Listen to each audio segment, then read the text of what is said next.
I've just finished grooming or establishing a really good first step in the groom of my bear, and I'm pretty pleased with the results. I got everything flowing the way I want, and I'm pretty jazzed with with how the tools are giving me a really organic sculpt, a groom of the hair. Before I start adding all the details, there's an important visual framework, a foundation, if you will, that we need to establish, and that's the shape of our hair and the density of our hair.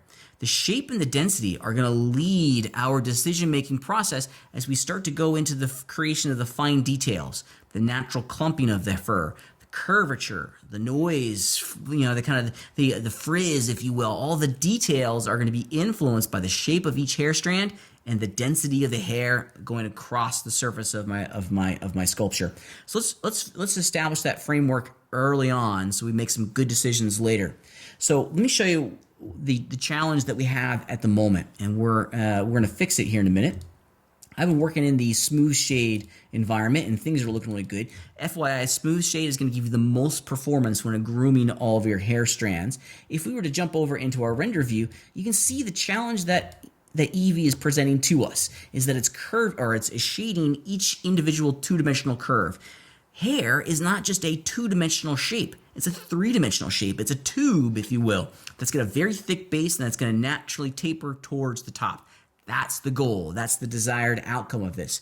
Animal fur, very thick at the root, and then it's going to taper towards the top. Human hair, not as thick at the root, but it is thicker at the root. And then if you have really long hair, it's going to naturally taper down to a very thin point at the conclusion of that. So I want to start to visualize the shape a little bit by going into my Eevee render properties.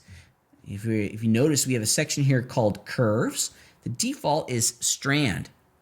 However, if we turn it to strips, now we can start to visualize exactly what we're after. Now, they're two-dimensional strips at the moment. I've also given it some additional subdivisions just to give me some more geometry to curve the hair strands.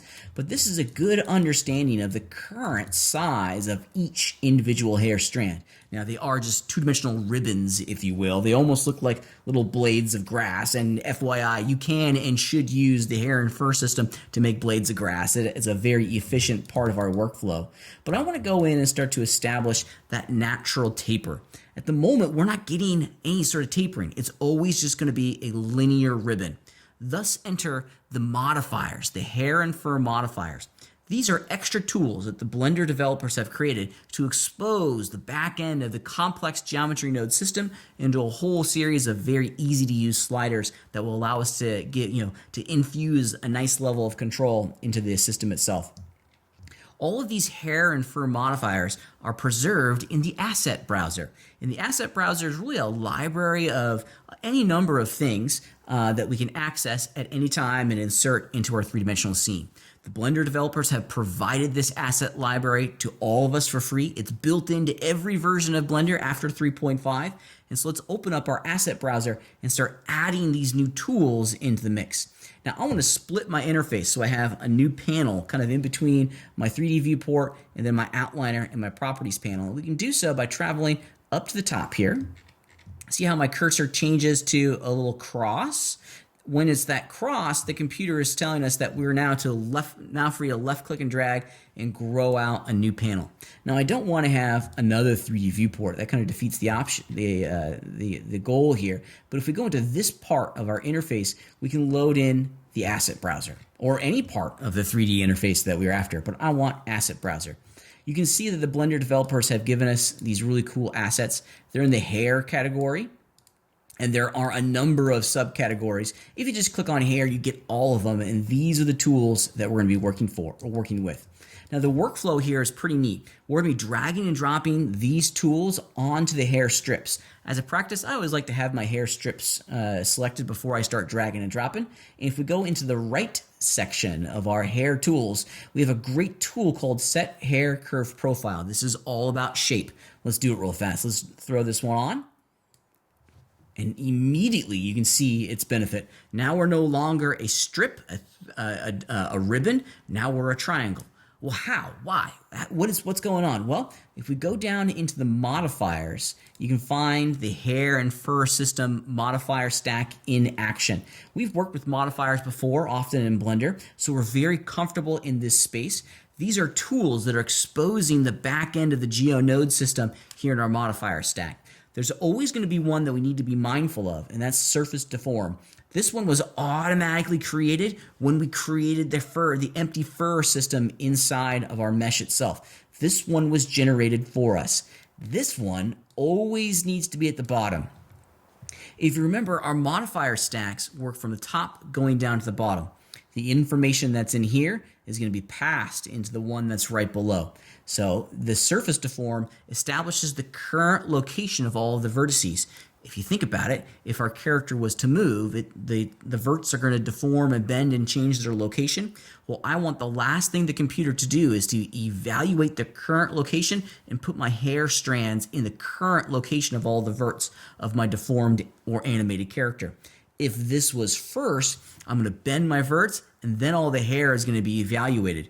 So my mesh is going to be on one side, and my hair is going to be in a completely different location, which isn't what I want. So we got to keep track of surface deform. This always has to be last.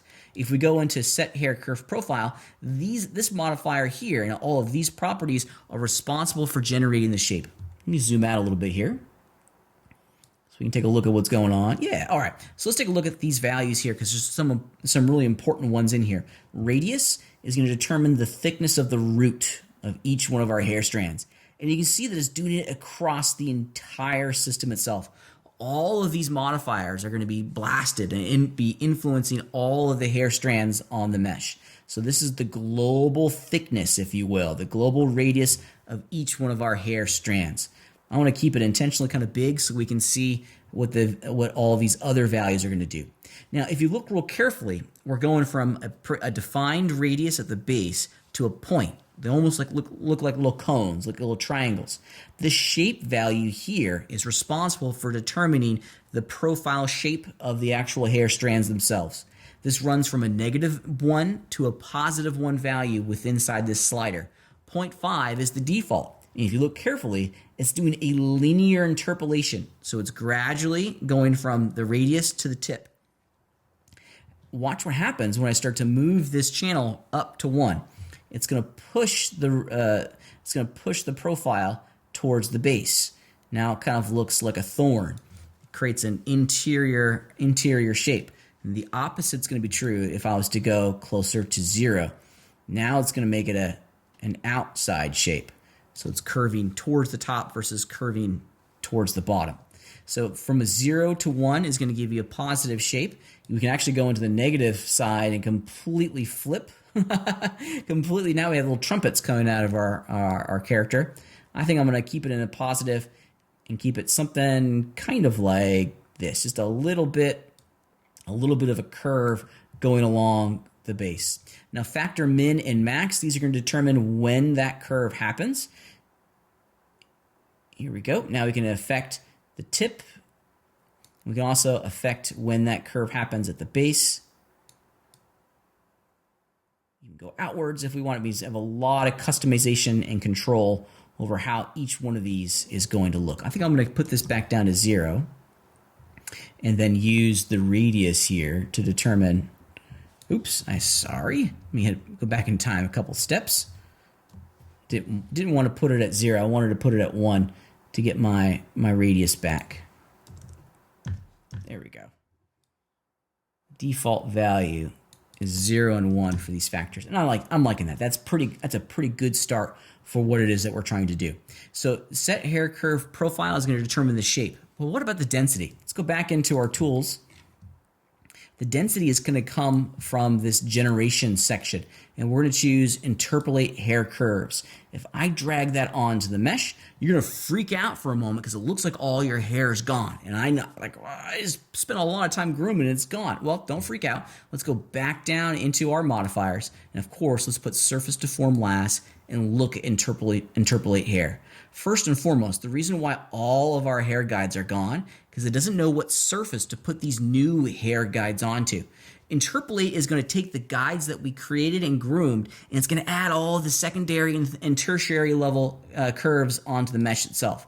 We got to tell it where to put all this information, and now we're back. Whew, okay. Okay, let's, here's what I'm going to do. I want to make this smaller. I'll move this over here. That way we can see what's going on. The next thing that we want to do is look at surface rest and follow surface normals. I usually have all of these on to make sure that any sort of interpolated curve is going to be placed on the object itself. And it's going to follow the surface normals of the polygons that it's attached to. That's a good thing to go. Now, it looks like we've kind of culled and removed a lot of hair guides from the scene itself. When we work with the interpolation system, the density value down here, so this channel, is now overriding or is now influencing the creation of each individual hair guide itself. The density value is directly associated with each one of these grid squares, which is why scale of our model is so important. Right now, it's going to put 10 hair guides into each one of these grid squares. Well, my grid squares are not too gigantic. My density value is not too gigantic, so it's not putting a whole bunch in here. Let's see what happens when we put this to 100. Yeah, now we're getting there. If we were to increase the density to 300, what will we get? And now we're talking. You can start to see here the importance of establishing both the shape and the density pretty early on. With this number of hair strands, man, my radius is way too big for my curve. We need to make it much smaller. Yeah, and now I can see that the density also needs to go up quite significantly. So let's change the density. Now, your computer and the resources that you have available to you is going to determine what you can visualize in the OpenGL viewport. So if I was to put this to 1,000, for example, I got a whole bunch and it's starting to look pretty cool. However, if my computer starts to lag, perhaps we need to adjust the viewport amount. Maybe we only want to see a certain percentage of the total number of hair strands that are showing up inside of our sculpt. Well, I could put this to 0.1. So now we're only seeing 10%. Now we're only seeing 100 guides. But don't worry, when we were to render all of this out, it's always going to render the density that we establish here, which is a cool thing for us because now we can increase the density quite high and get a much more believable result. Okay. Let's put this back to 1. And we're going to put this to 10,000. Now I have 10,000, the density set to 10,000. And I can start to see that we're getting a really nice kind of collection here of hair strands. Before you go too much further, you may want to spend some time just making sure that you got coverage of all of your hair strands across the entirety of your mesh. If you have any problems, you'll be able to see it really easy from here. But this is looking pretty phenomenal. Establishing the shape and the density is step number 1 in establishing the visual framework for our hair.